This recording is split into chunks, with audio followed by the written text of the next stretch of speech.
ini ada salah satu contoh. Seorang ibu, Bapak Ibu sekalian, ini kisah nyata. Sedi Makundrai Pak Balukaju, tapi diponis oleh dokter dia punya penyakit kanker stadium 4, kanker rahim. Namun ibu ini, karena dia seorang penjual sayur, jadi setiap pagi itu dia datang ke lorong-lorong. Jadi nodumane lorong-lorong mak beluk kaju. Terkadang kasi emang ibu-ibu mitana di sale dilakaina seorang single parents janda. Iya. Lepa kasi makatan ngepon nah. Dia mengidap penyakit kanker rahim stadium 4. Ketika ditanya, "Ibu, kenapa Ibu kerja? Tidak usah Ibu, cukup istirahat saja." Apa kata sang ibu? "Kalau saya istirahat, bagaimana dengan anak saya? Agana kasih lonanda anakku. Bagaimana dengan sewa rumah saya? Agana luas sewa bola." Jadi ibu ini, Bapak Ibu sekalian, setiap jam 2 malam dia sudah harus mesti ke pasar induk untuk membeli sayur untuk dijual keesokan harinya di lorong-lorong. Nah, sang ibu ini kelihatannya kalau menurut kita ini sudah penyakit stadium 4, tapi bagi dia biasa-biasa saja, bukanlah menjadi sebuah masalah yang mengkhawatirkan bagi dirinya. Tapi coba lihat di sisi lain, ada orang hanya sekedar sakit flu, sini na di sebolana masam mana, cilalena bawa masam polo, si bolana masam menetu, cilalena bawa pedih si siakan terokono pedih manis sini. Jadi ada orang, Bapak Ibu sekalian, hanya dengan penyakit yang mungkin bisa bisa dikendalikan oleh dirinya sendiri tanpa mesti harus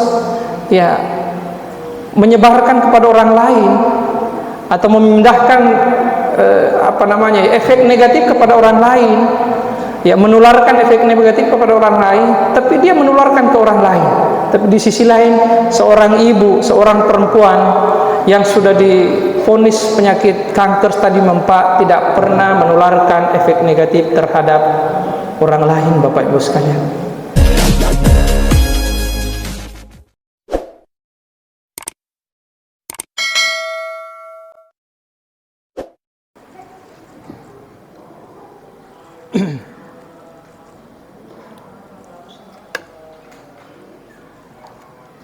Bismillahirrahmanirrahim. Assalamualaikum warahmatullahi wabarakatuh.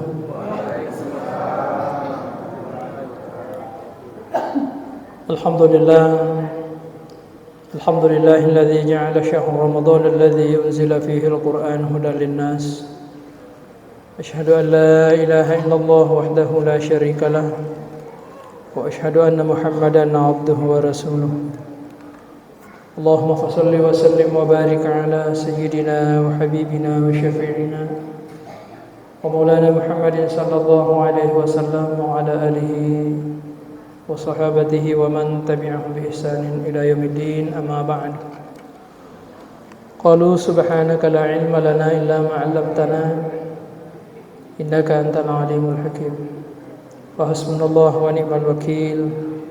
Ni'mal maula wa ni'mal nasir, wa la hawla wa la quwata illa billahil aliyil azim. Bapak Ibu hadirin hadirat sidang jamaah tarawih yang insyaallah dimuliakan, dicintai dan senantiasa dirindukan Allah Subhanahu wa taala.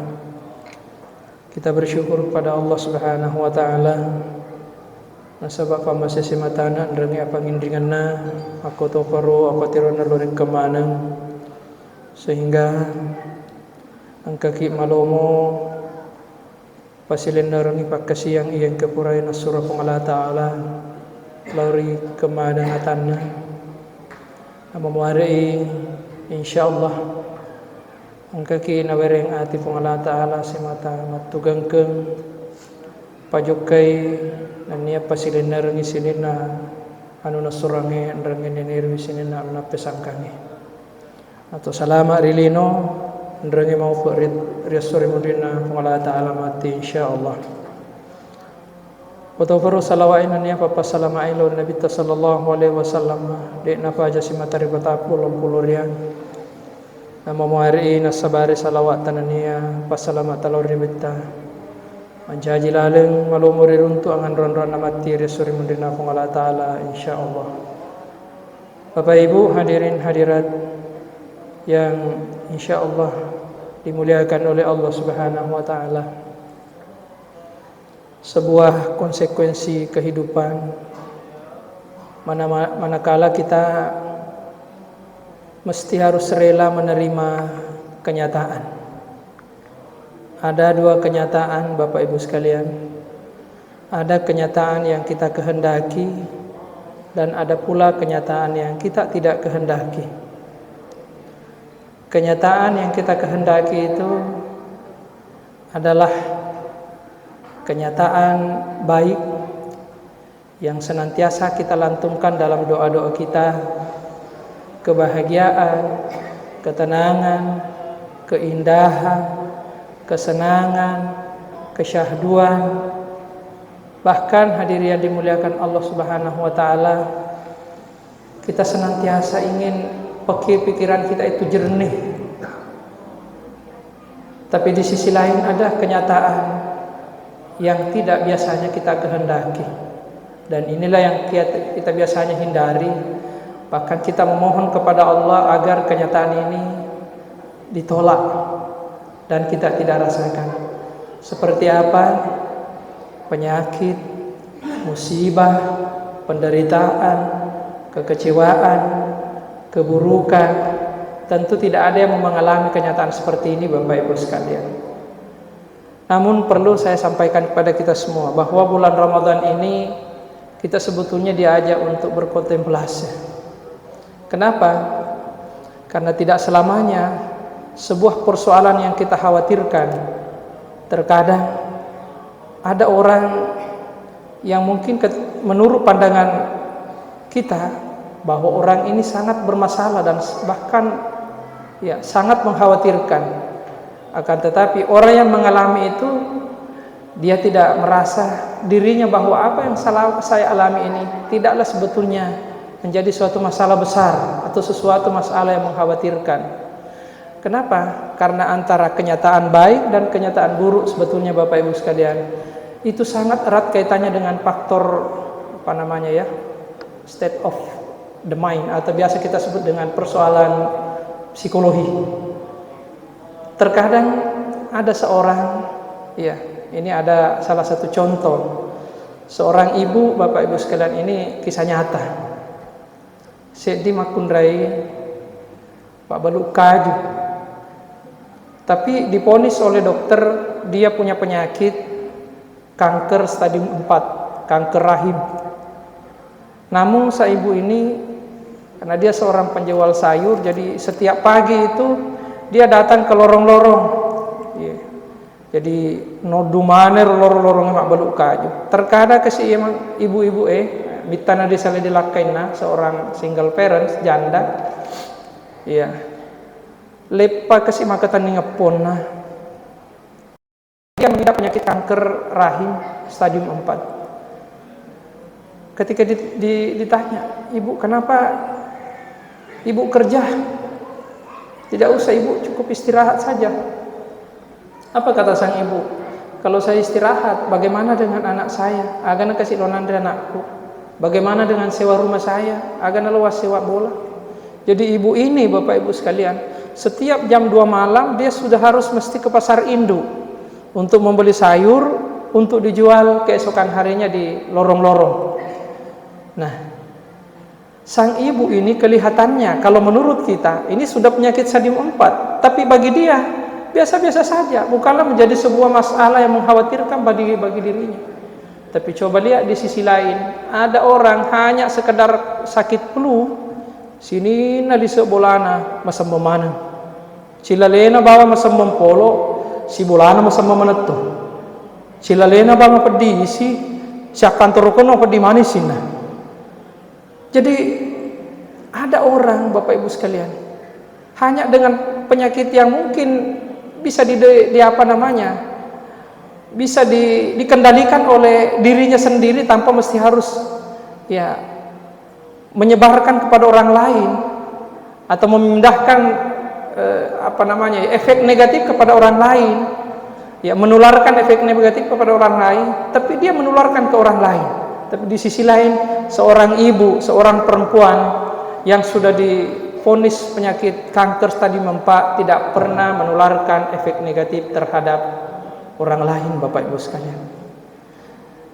Jadi persoalan penderitaan, kenikmatan atau kebahagiaan itu sesungguhnya tergantung dari bagaimana orang yang mengalami itu. Oleh sebab itu, di bulan Ramadan ini Bapak Ibu sekalian, kita diharapkan untuk berkontemplasi. Itulah fungsinya ibadah. Apa itu ibadah? Ibadah itu seperti sholat, ya, apalagi puasa dan lain-lain sebagainya. Sebab terkadang menurut kenyataan yang kita lihat, wah, bagusnya rumahnya sampai bertingkat-tingkat, kamarnya banyak. Tapi apalah artinya sebuah rumah yang seperti istana tapi isinya sama dengan penghuni rumah sakit? Penghuni rumah sakit itu kan orang sakit, Bapak Ibu sekalian. Ketika kita melihat dan ternyata pada akhirnya tercetus juga belakangan, ya, bahwa kenikmatan itu tidak mesti kita harus melihat seperti apa yang dialami oleh orang lain. Belum tentu menurut penglihatan kita itu bahagia, tapi orang yang mengalami itu sesungguhnya tidak bahagia. Apalah artinya banyak uang di deposito, makanan lengkap di atas meja, Bapak Ibu sekalian, lengkap Andre di atas meja ini, tapi digago di digaru. Maka dokter melarang kita makan nasi karena ada penyakit gula. Dokter melarang kita makan daging karena ada penyakit kolesterol. Dokter melarang kita makan sayur-sayuran karena ada penyakit asam urat. Padahal umurnya baru berapa, Bapak Ibu sekalian? Oleh sebab itu, bulan Ramadan ini sesungguhnya ya, mendidik dan menggembleng kita agar kita ini tidak boleh hidup cengeng. Iya. Kenapa? Dalam diri kita ini mestinya ada 3 hal yang mesti kita harus dewasakan. Ada pendewasaan secara fisik, ada pendewasaan secara emosional, dan ada pendewasaan secara spiritual. Pendewasaan secara fisik itu diajarkan kepada kita di siang hari. Kenapa kita dianjurkan untuk menahan makan? Supaya di malam hari itu kita tertekan ketika melihat makanan. Jangan setelah melihat makanan itu, wah luar biasa Bapak Ibu, beringasnya, buasnya luar biasa. Seakan-akan puasa dengan tidak puasa sama saja, hanya memindahkan jadwal makan. Ya kok bukai luar biasa. Mandre ni jolok cindolok. Ura si mandre cindolok malah si nandre si penne. Si penne dia na si penne tapi na bulu. Capu si rona tambah si. Ura si mandre kasi na tambah tak ganda 2 penne. Malah si pisang hijau. Nandre si mangkuk. Sekanina lo ke matarawe, na 5 menit macaraw pacar may cakaruduni. Kenapa? Dari diri kita. Telu milasa puli ko pong Ta'ala, Pak. Telu milasa puli ko pong Ta'ala. Agero seme pediulu pediapong. Namuda diuri ya tetep aja. Akan sembuh degaga to masama tutu. Diuri to dia pasti aja. Pediulu aku to. Dia gak pediulu tuh mau ditutulun nah pasti pak aja. Namun dia dalamnya babura. Iya, aku tuh pedipomnya. Iya lah saya rosaliwan nih talu kulit kemana di kolesterol, asam urat, gula, negatif kolesterol. Maka dapur nafat tentu pengalah Ta'ala tapi kulit tege. Iya dinasabari Bapak Ibu sekalian. Iya. Makanya itu puasa ini mendidik kita supaya fisik kita ini bisa kita dewasakan ketika berhadapan dengan makanan. Ingat, Rasulullah mencontohkan kita jangan makan seperti hewan buas. Iya, muni ni panena, papa tu mak derambenge dan lain-lain sebagainya. Sindrona luar biasa. Minum juga begitu, jangan minum dalam keadaan, bahkan kita dilarang makan dalam keadaan makanan yang panas. Ini biasanya dikipas, di waruni dan lain-lain, diseputoni, dialatoni kipas angin, dialatopo papavi. Iya. Coba Bapak Ibu sekalian. Tunggu dulu, sabar Bapak Ibu sekalian. Minum sikit tak poso-poso. Padahal Nabi mengajarkan kalau kita minum, hirup napas, setelah kita hirup napas, jangan buang napas di saat kita dalam keadaan minum Bapak Ibu sekalian. Minum. Setelah itu, ya letakkan gelas, buang nafas, lalu kemudian minum kembali. Itu Bapak Ibu sekalian. Baca bismillah, setelah itu baca alhamdulillah wa syukurillah. Inilah puasa mengajarkan kita untuk. Kemudian yang kedua, puasa mengajarkan kita untuk dewasa dalam sisi psikologi, kejiwaan. Kita dilarang bukan hanya sekedar menahan lapar dan dahaga. Mestinya ini awal Ramadan mesti kita harus sampaikan. Tapi mohon maaf, adakah efek puasa yang sudah berapa lama ini? Lebih dari 10, hampir 20, bahkan mungkin ini sudah malam ke-20. Adakah efek puasa itu dalam diri kita selama 19 hari ini pada diri kita ini secara fisik dan secara emosional? Jangan-jangan ya kita juga puasa, emosi tidak pernah terkontrol Bapak Ibu sekalian. Padahal setiap subuh, setiap malam kita dengar ceramah. Iya. Seakan-akan efek keberadaan Allah dalam diri kita ini tidak berpengaruh Bapak Ibu sekalian. Seakan-akan efek ibadah yang kita lakukan itu tidak ada pengaruhnya dalam diri kita. Efek ceramah-ceramah yang kita dengarkan setiap malam subuh dan tambah juga Jumat, belum lagi di YouTube, tidak ada. Kenapa? Karena kalau mau marah, marah begitu saja tanpa terkontrol Bapak Ibu sekalian. Puasa ini kita dianjurkan menahan emosi. Kalau kita dikritik, alhamdulillah saya dikritik. Ya Allah, terima kasih ya Allah. Ini malaikat kecil yang utus untuk saya, untuk kesuksesan saya ya Allah. Lebih banyak orang yang sukses karena kritikan. Bahkan lebih banyak orang yang jatuh karena pujian. Prestasi yang kita capai kalau dipuji kadang-kadang naik leher kita, habis selesai amal kita pada saat itu Bapak Ibu sekalian. Bukankah setelah kita dipuji yang seharusnya dipuji itu Allah? Karena yang membuat kita bisa melakukan hal seperti itu kan Allah. Kebaikan yang kita lakukan, prestasi yang kita capai, yang membuat kita bisa melakukan itu kan Allah. Tidak ada apa-apanya kita tanpa Allah memberi kuasa dan kehendak serta kemampuan kepada kita Bapak Ibu sekalian. Maka ketika dipuji kita, mestinya astagfirullah ya Allah, dia salah puji, salah alamat memuji, mestinya engkau yang dipuji ya Allah. Kan begitu Bapak Ibu sekalian. Berbeda dengan kita, kalau dipuji naik lehernya, kalau tidak disebut namanya, kenapa nama saya tidak disebut? Padahal 500.000 saya sumbangkan.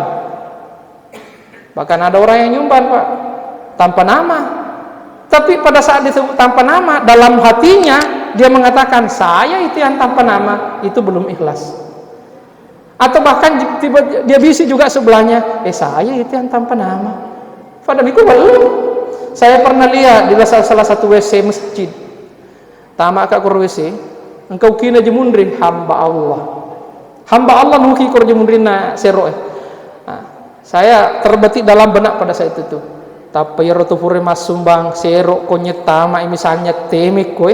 Nita sero kina hamba Allah, maka dia tuh ya hamba Allah. Itu belum ikhlas Bapak Ibu sekalian. Iya, makanya itu ikhlas itu tanpa merek. Iya. Terakhir Bapak Ibu sekalian, puasa ini mendewasakan spiritual kita. Kita diharapkan dalam bulan puasa ini banyak-banyak kontemplasi kepada Allah, banyak-banyak kita beribadah di tengah malam. Itulah fungsinya. Di setiap semakin Ramadan semakin hampir habis, mestinya ya Nabi mencontohkan kepada kita, bahkan kita dianjurkan iktikaf. Ya, iktikaf. Apa itu artinya iktikaf? Berhenti dulu memikirkan persoalan keduniaan. Kita fokus kepada Allah selama 10 hari atau 9 hari itu Bapak Ibu sekalian. Tapi kenyataannya berbalik dengan yang kita alami.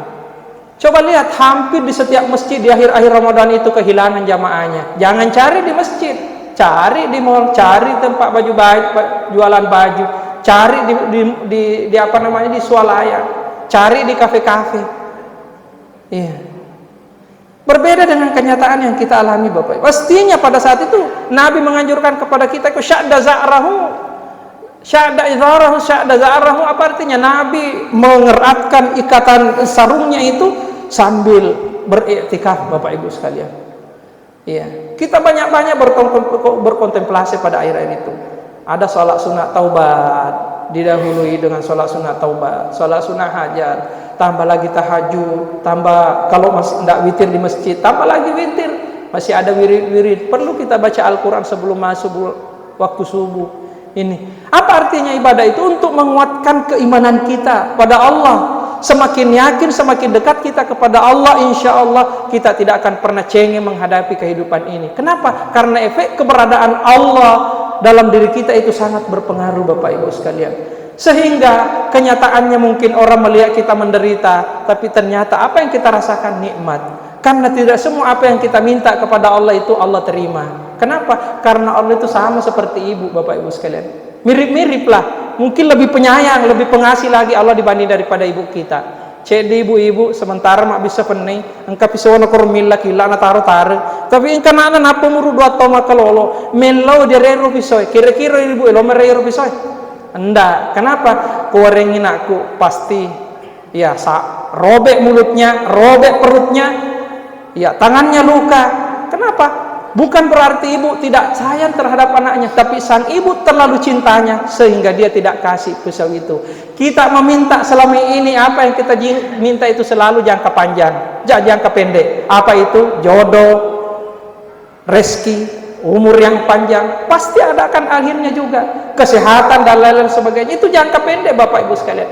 Jarang kita memohon kepada Allah, ya Allah, khusyukkanlah salatku, muliakanlah akhlakku, istiqamahkanlah hatiku untuk senantiasa beribadah kepadamu. Jadikan aku ini hambamu yang tawadu.